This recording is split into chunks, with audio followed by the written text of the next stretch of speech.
شہر سے ہٹ کر کے تو ان مخصوص جگہوں پر جاتے ہیں جہاں پر بکریاں بھیڑیں رکھی ہوتی ہیں. لیکن طریقہ کار یہی ہوتا ہے، یا تو آپ کو کافی دن پہلے بکنگ کرانی پڑتی ہے اور پھر آپ کو وہاں جا کر کے اپنی باری کا بھی انتظار کرنا پڑتا ہے. تو اس طرح کر کے کافی جد و جہد کے بعد یہ قربانی کی جاتی ہے.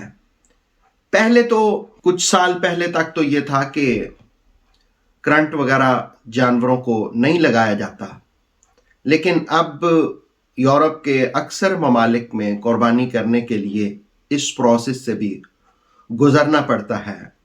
فتاوی یورپ کے مطابق اگر تو الیکٹرک لگانے سے جانور صرف بے ہوش ہوتا ہے، وہ جان سے ہاتھ نہیں دھوتا، اور پھر جب ذبح کیا جاتا ہے تو ذبح کے وقت خون بھی نکلتا ہے، تو ایسا ذبیحہ حلال ہے.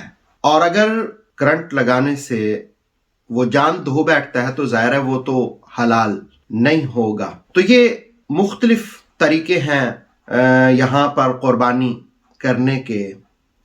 میں یہ بھی عرض کرتا چلوں کہ یہاں پر گوشت کا حصول بھی کافی مشکل ہے. شروع میں آیا تو میونخ کے اندر لوگوں کو اس بات پر زور دیا کہ آپ کنفرم کریں کہ گوشت حلال ہو، حلال ذبح کیا ہو. تو ہمارے قریب ایک دکان تھی، وہ ترکی قصاب تھا، تو ان کی ترکیوں کی آرگنائزیشن ہمارے قریب ہی تھی. تو وہ مجھے کہنے لگا جی آپ کے ہم وطن بہت سارے لوگ آتے ہیں اور وہ ہم سے بڑا پوچھ گچھ کرتے ہیں کہ یہ حلال ہے، حلال طریقے سے اس کو ذبح کیا گیا ہے، اور آپ کا حوالہ دیتے ہیں. تو کیا آپ ہمارے ساتھ کسی دن سلاٹر ہاؤس چلتے ہیں کہ ہم آپ کو دکھائیں کہ ہم کس طرح ذبح کرتے ہیں. تو ان کے ساتھ ایک اپوائنٹمنٹ ہوئی، اور اس اپوائنٹمنٹ پر پھر میں ان کے ساتھ گیا. تو شہر کا جو سلاٹر ہاؤس تھا وہاں پر میں نے دیکھا کہ گائے آ رہی ہیں، اور وہ اس کو بہرحال الیکٹرک لگاتے ہیں. جس وقت وہ کرنٹ لگاتے ہیں تو بے ہوش ہو جاتا ہے. پھر وہ مجھے بتانے لگے کہ یہ مرتا نہیں، اگر گھنٹہ کس کو ایسے ہی چھوڑ دیا جائے تو اس کے بعد یہ اٹھ کر کے بھاگنے لگ جاتا ہے.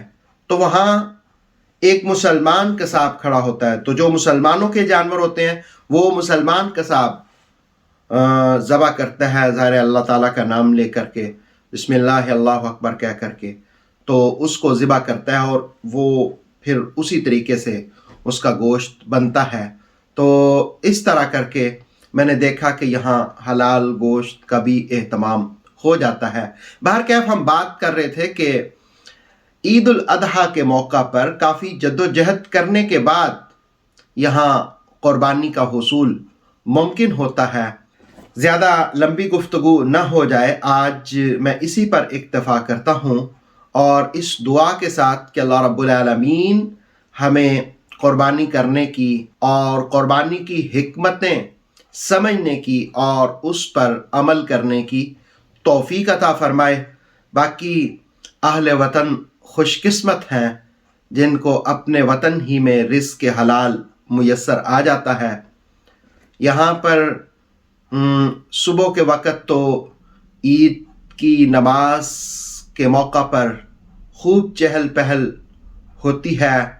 ہم وطن جمع ہوتے ہیں اور وہ نماز عید ادا کرتے ہیں، اور نماز عید ادا کرنے کے بعد ایک دوسرے سے عید ملتے ہیں. اور دلچسپ بات یہ ہے کہ عید پڑھنے کے بعد بہت سارے لوگ جابس پہ چلے جاتے ہیں، جن کے اپنے کاروبار ہوتے ہیں وہ کاروبار پہ چلے جاتے ہیں، اس لیے کہ یہاں ٹوٹل طور پر چھٹی تو نہیں ہوتی. ہاں البتہ سکولز کے اندر، کالجز کے اندر یہ سہولت مسلمان طلباء اور طالبات کے لیے ضرور ہے کہ وہ پہلے سے اپنا عید کا دن سکول میں بتا کر کے تو چھٹی لے سکتے ہیں، اور پھر ان کو چھٹی مل جاتی ہے.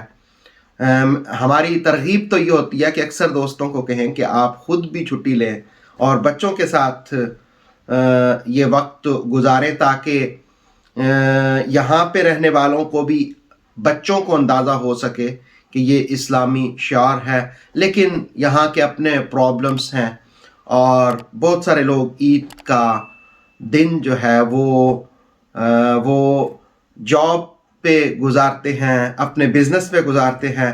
ہاں البتہ تقریباً اکثر ممالک میں پھر جو قریب ترین ویکینڈ ہوتا ہے اس ویکینڈ پر جو ہے وہ عید پارٹیاں ہوتی ہیں، لوگ جمع ہوتے ہیں۔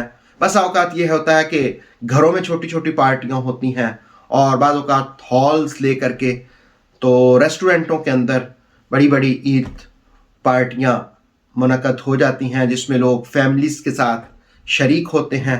اس طرح کر کے یورپ میں عید گزاری جاتی ہے، اور اسی طرح قربانی بھی کی جاتی ہے۔ مجھے امید ہے کہ وطن میں رہنے والوں کے لیے یہاں کی قربانی اور عید کے معاملات جان کر کے ان کی معلومات میں اضافہ ہوا ہوگا۔ اجازت دیجیے، انشاءاللہ پھر حاضر ہوں گے۔ اتھینٹک اسلامک نالج کے لیے نور وحی یوٹیوب چینل کو سبسکرائب کریں، بیل آئیکن پر لازمی پریس کریں تاکہ ہر آنے والی نیو ویڈیو آپ کو ٹائم پر مل سکے۔ ویڈیو کو لائک کریں اور دوستوں کے ساتھ شیئر کریں۔ جزاک اللہ۔